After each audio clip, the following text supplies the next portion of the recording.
Industry के paper में आप सभी का स्वागत है। आप सभी के लिए इम्पोर्टेंट वीडियो है कि चाइल्ड डेवलपमेंट जो पेपर 1 था पेडोलॉजी का सीडीपी का, उन बच्चों के लिए है कि जो बच्चे अपने कल पेपर दे के आए थे उनका ये आंसर की यहाँ पर मैं सारी बता रही हूँ। तो एक करके आपको आंसर बताऊँगी, डिटेल में नहीं समझेंगे, डिस्कशन नहीं करेंगे, हम क्वेश्चन पढ़ेंगे और डायरेक्ट आंसर बताऊँगी। ठीक है। फर्स्ट ऑफ ऑल सबसे पहला क्वेश्चन है कि गति संवेदी विद्यार्थी देश के माध्यम से सीखना चाहता है, यानी कि वो कह रहे हैं kinesthetic learner prefer to learn through, तो यानी कि इसमें डायरेक्ट है डूइंग एंड मूविंग। ठीक है, आंसर है। सेकंड क्वेश्चन है, सेकंड क्वेश्चन की तरफ चलते हैं। विल्के वाइगोत्स्की के सीखने और विकास के सिद्धांत के अनुसार निम्नलिखित में से कौन सा आलम्बन का उदाहरण है।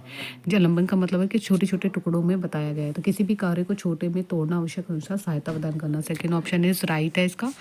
अगला क्वेश्चन की तरफ से, क्वेश्चन नंबर 3, रचनावादी दृष्टिकोण से क्या होता है। रचनावादी दृष्टिकोण उसी को कहते हैं जहाँ पे बच्चा अपनी कोरी स्लेट नहीं होता, ठीक है, निष्क्रिय भी नहीं होता और व्यक्ति के व्यवहार के सीखने अनुकृत नहीं होता। सबसे 4 ऑप्शन है समझने में, यानी सीखने वर्तमान समझ का विस्तार करने से परिवर्तन होता है। सॉरी, डिस्ग्राफिया जो है वेरी वेरी इंपॉर्टेंट है, हर बार पूछा जाता है। तो इसका जो राइट आंसर है, आपको भी पता है कि लिखित वाले कार्य जितनी होगी वो चुनौतीपूर्ण में डिस्ग्राफिया जैसे होगी। डिस मतलब होता है विकार और ग्राफिया मतलब लिखन से होता है।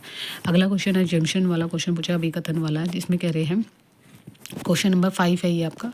शिक्षिका को अपने कक्षा के लड़कों को खेलों में भाग लेने के लिए उत्साहित करना चाहिए और वे लड़कियों को कला आकलन के लिए कार्य देना चाहिए। देखिए यहाँ पे जेंडर बेसिस के बारे में बात की जा रही है, तो इसका जो राइट ऑप्शन जो होगा कि फर्स्ट ऑप्शन की उनको दोनों को डिफरेंसेस करे हैं और पहला ऑप्शन है। दूसरा क्या है, वे मुख्य रूप से अंतःक्रिया जैविक भिन्नताओं के कारण ही जेंडर भूमिका ग्रहण करते नहीं, ऐसा कुछ नहीं है। तो सेकंड ऑप्शन इज रॉन्ग है, फर्स्ट इज राइट है। तो जहाँ पे भी फर्स्ट राइट होगा सेकंड है वो आंसर होगा हमारा। अगला चलते हैं, समावेशन को बढ़ावा देने के लिए क्या आवश्यक है। समावेशन को बढ़ावा देने के लिए बहुत ही ईजी है, यहाँ पे सारी चीज़ें लचीलापन होना चाहिए। रिग्रेशन और लेबलिंग जहाँ पे होगा वो गलत होगा। तो फर्स्ट सेकंड और फोर्थ, तो first second is second, first option is right. ठीक है। शिक्षक को ध्यान न्यूनतम अतिक्रियाशीलता विकार से जूझ रहे कार्यों की आवश्यकता को ध्यान में रखते समय किससे बचना चाहिए, उसे विकर्षण और शोर करने से बचना चाहिए, जैसे डिस्टर्बेंस ना हो। हार्वर्ड गार्डनर के अनुसार एक वैज्ञानिक डैश बुद्धि को उच्च प्रदर्शन करना, जबकि एक मूर्तिकार में बुद्धि की उच्च बुद्धिमत्ता को करना।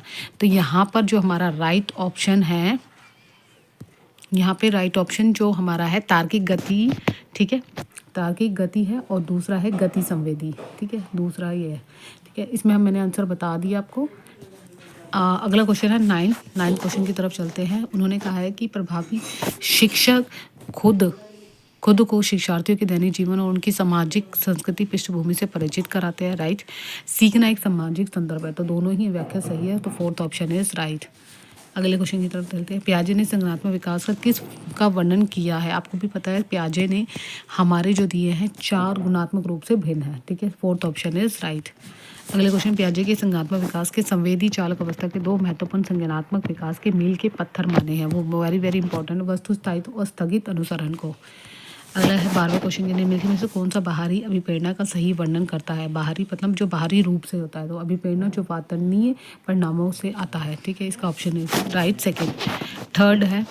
13 है, अर्थपूर्ण अधिगम को मुख्य रूप से किसके बारे में नहीं है, तो किसके बारे में जानकारी को रटना, ये नहीं है। ठीक है, ये तो बहुत ईजी पूछा गया था। वाइगोत्स्की के अनुसार बच्चे स्वयं से बात करते हैं तो उनके में विचार और आत्मनियमन के सहायता करने के लिए। ठीक है।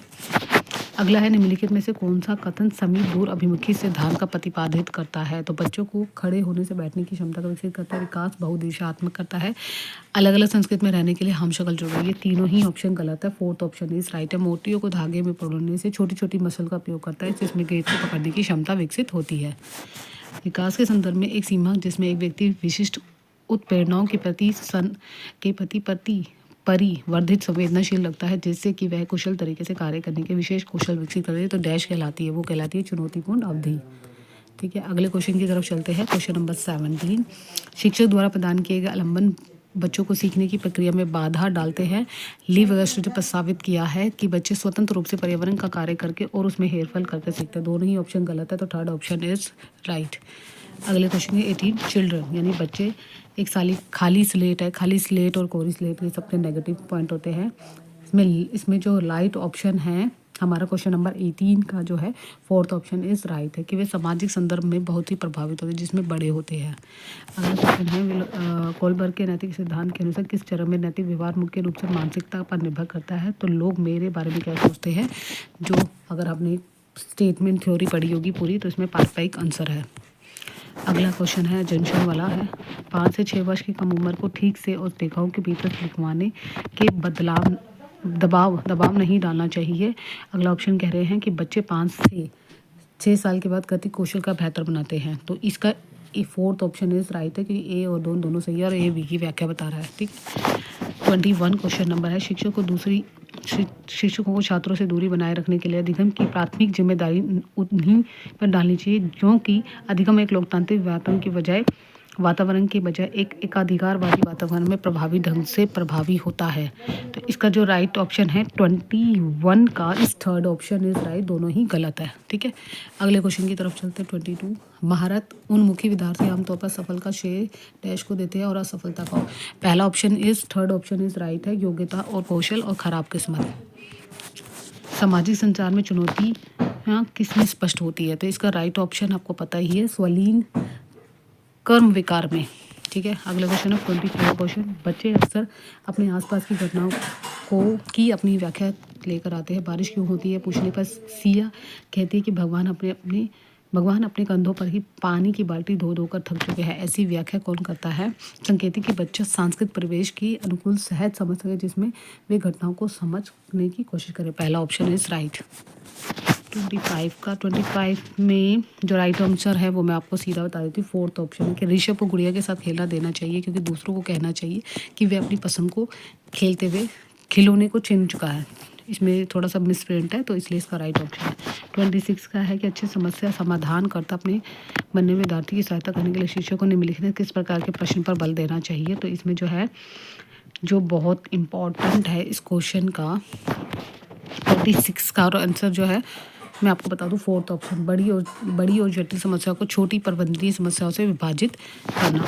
अगला है 27 का लिखा है, बच्चे डैश अनुभव करते हैं तो बेहतर सीखने के लिए। किस चीज़ के लिए बेहतर सीखने के मध्य स्तर का उत्साह। Third option is right.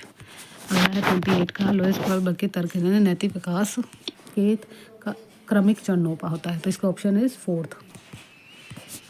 29, समावेशी कक्षा में छात्रों की आवश्यकता को पूरा करने के लिए शिक्षक को बहुसंवेदी सामग्री का उपयोग करना चाहिए, क्योंकि समावेशी शिक्षा के पाठ्यचर्या सामग्री के मानकीकरण के साथ साथ मूल्यांकन रणनीति को मानवकित को अपनाना चाहिए।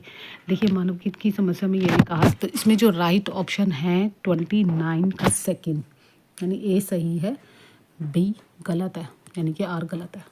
लास्ट क्वेश्चन एट लीस्ट, तीन प्याजे के अनुसार एक बच्चा जो सरलीकरण गति सीधे को उल्टे तरीके से प्लस को माइनस कर रहा है तो पीछे तर्क को समझने के लिए असमर्थ है। तो इसमें सारा ही पर्टिकुलर नहीं, रिवर्सिबिलिटी है, यानी अपरिवर्तनीयता है। तो फिर इसमें थर्ड ऑप्शन राइट है। तो मैंने यहाँ पर आपके सभी पेपर 1 में जो आपके CDP पूछा गया था, जिसमें आपके 14 दिसंबर को आया था, शिफ्ट 2 में पेपर था, उनकी CDP के आंसर मैंने क्लियर कर दिए हैं। जो भी बच्चे हैं वो अपना चेक कर लीजिए। प्लीज़ लाइक शेयर और सब्सक्राइब कीजिए। Thank you so much. मिलते हैं नेक्स्ट वीडियो में। Bye bye.